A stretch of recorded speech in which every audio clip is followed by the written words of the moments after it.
Le chevauchement d'audience Facebook, c'est quand deux ensembles de publicités peuvent rejoindre les mêmes personnes en même temps. Aujourd'hui, on voit en détail ce que c'est, dans quelle situation est-ce que c'est problématique et comment l'éviter. Le chevauchement d'audience en publicité Facebook, c'est un phénomène qui se produit lorsqu'une même personne peut se retrouver ciblée par plusieurs ensembles de publicités ou par plusieurs campagnes en même temps. Concrètement, si une personne peut être ciblée par plusieurs ensembles en même temps, Meta va devoir décider aléatoirement où placer cette personne. C'est possible de visualiser le chevauchement entre deux audiences personnalisées, deux lookalikes ou des audiences enregistrées en allant à la page d'audience du Business Manager. Il suffit de cocher deux segments d'audience qu'on souhaite comparer et choisir Afficher le chevauchement d'audience. Ensuite, tu pourras voir concrètement le pourcentage de chevauchement entre les deux segments. Si tu as un chevauchement de 40% par exemple, ça veut dire que 40% de la première audience sélectionnée se trouve également dans la deuxième. Dans ce cas-ci, c'est majeur. On considère qu'un chevauchement de plus de 10 ou 15% est suffisamment important pour prendre des mesures. Si, au contraire, ton chevauchement est de quelques pourcents seulement, c'est possible de l'ignorer parce que l'impact est assez minime. Mais ça fait quoi quand les audiences se chevauchent? Beaucoup d'annonceurs pensent à tort que le chevauchement d'audience crée une compétition entre tes ensembles de publicités ou entre tes campagnes pour rejoindre les mêmes personnes, ce qui fait monter les enchères. En fait, ça, c'est faux. Meta a prévu le coup. En cas de chevauchement, les personnes qui peuvent se retrouver dans plusieurs segments d'audience en même temps vont tout simplement être placées pour un temps donné dans l'un des segments de façon aléatoire. Et donc, au fil du temps, une personne dans plusieurs ciblages publicitaires va pouvoir voir le contenu de ces différents segments-là. L'impact principal du chevauchement d'audience se trouve dans l'analyse des données. Lorsqu'il vient le temps de comparer la performance de différentes campagnes ou différents ensembles de publicités, le chevauchement vient en quelque sorte biaiser nos résultats puis leur enlever toute pertinence. En effet, si les mêmes personnes peuvent se retrouver dans différents segments de ciblage, il va être impossible pour toi de déterminer si un segment est plus performant qu'un autre parce qu'il va contenir les mêmes personnes. En d'autres mots, un chevauchement d'audience Facebook vient totalement t'enlever la vision comparative de la performance de tes ensembles de publicités entre eux ou de tes campagnes entre elles. Et ensuite, pour optimiser tes campagnes, mieux allouer tes budgets publicitaires ou tirer des conclusions de tes données, ça va être comme essayer de jouer aux fléchettes dans le noir. C'est possible de réussir, mais ça relèverait plutôt du hasard que d'un vrai talent ou d'une vraie analyse.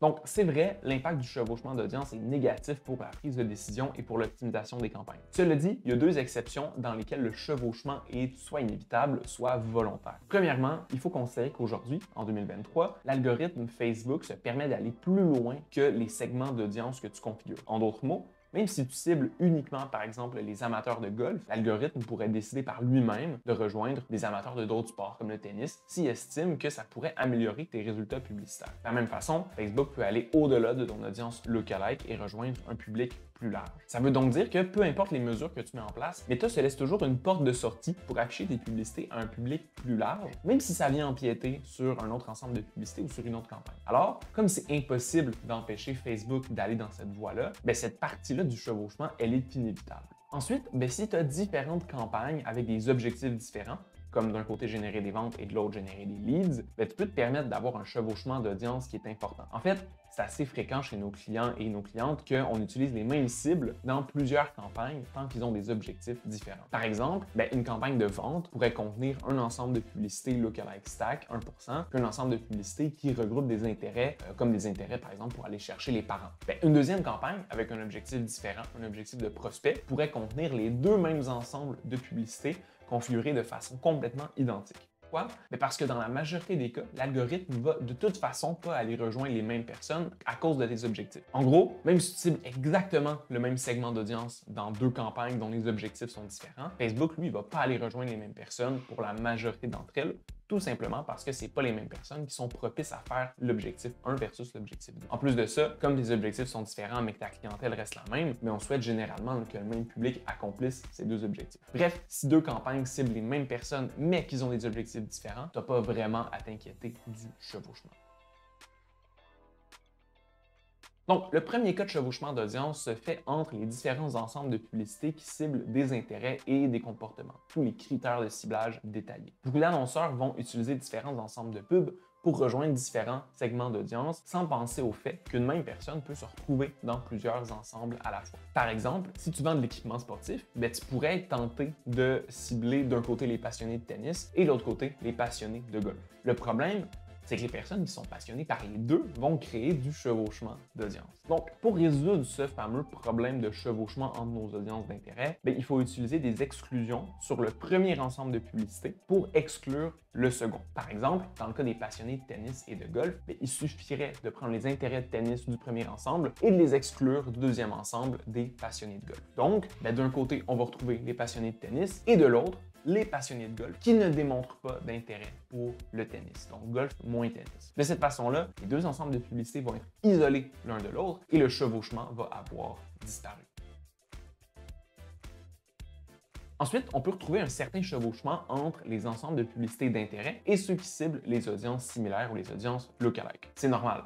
Mon audience similaire va aller forcément rejoindre des personnes qui ont un intérêt pour mon industrie ou pour mes produits, tout comme mes ensembles avec des critères d'intérêt. Donc, pour reprendre l'exemple de l'équipement sportif, si ma clientèle est composée de passionnés de sport, mes audiences lookalike vont aller naturellement vers ce segment-là de sportifs ou de sportives. Et de l'autre côté, si je cible des audiences d'intérêt de sport, il va y avoir assurément un chevauchement. Donc, dans ce cas-ci, qu'est-ce qu'on fait? Pour retirer le chevauchement d'audience entre les ensembles qui contiennent des critères d'intérêt et ceux qui contiennent des audiences lookalike, la solution se trouve encore une fois dans nos fameuses exclusions. Simplement, il faut exclure les audiences lookalike des ensembles de publicité qui ont des critères d'intérêt. Alors, mon premier ensemble lookalike reste inchangé, mais mon ensemble qui contient des critères va contenir en exclusion toutes les audiences lookalike utilisées dans le premier ensemble. Finalement, le troisième type de chevauchement se produit entre les températures de trafic, autrement dit entre tes campagnes froides et tes campagnes de retargeting. Dans nos consultations de deuxième avis, où on analyse des comptes publicitaires pour améliorer leur performance, c'est une erreur de chevauchement qu'on retrouve le plus et qui nuit le plus à l'analyse des résultats. D'ailleurs, si un appel de deuxième avis t'intéresse, c'est 1 heure ensemble en partage d'écran où on analyse ton compte publicitaire et on sort les meilleurs leviers d'amélioration. Si jamais c'est quelque chose qui t'intéresse, tu peux le retrouver dans la description. Et on a une garantie spéciale. Si on ne trouve rien à améliorer à ton compte pub, on te paye 500 $. Donc, le chevauchement entre les températures de trafic, ça se produit quand une campagne qui vise à rejoindre un certain type de température, froid, tiède ou chaud, peut aussi rejoindre des individus qui proviennent des températures différentes. Pour rappel, on divise généralement les 3 températures de la façon suivante. Premièrement, on a notre public froid, qui est notre public qui n'a jamais eu aucun contact avec ton entreprise auparavant. Ensuite, on a le public tiède, qui sont les visites sur le site web, les interactions sur les réseaux sociaux. Et finalement, on a le chaud, qui sont les vues de produits ou les ajouts récents au panier, tout ce qui est sur le bord de l'achat. Concrètement, si tu vends de l'équipement de golf et que dans une campagne froide, tu cibles une audience d'intérêt de passionnés de golf, c'est très probable que ton public tiède et ton public chaud se retrouvent aussi dans cette campagne parce que quelqu'un qui est en train de magasiner des produits de golf a probablement un intérêt de golf. Donc, ta campagne froide va aussi venir jouer un rôle de reciblage et rejoindre du tiède et du chaud. Encore une fois, c'est un problème parce que tes résultats vont avoir l'air artificiellement gonflés. Tu auras l'impression que ton public froid achète beaucoup et rapidement, tandis qu'en réalité, ces résultats-là vont venir d'audiences déjà réchauffées. Ta campagne froide va s'attribuer des résultats tièdes ou chauds. C'est pas une surprise, pour éviter le chevauchement entre les températures de trafic, il faut encore utiliser les exclusions. Plus précisément, il faut exclure les températures les plus chaudes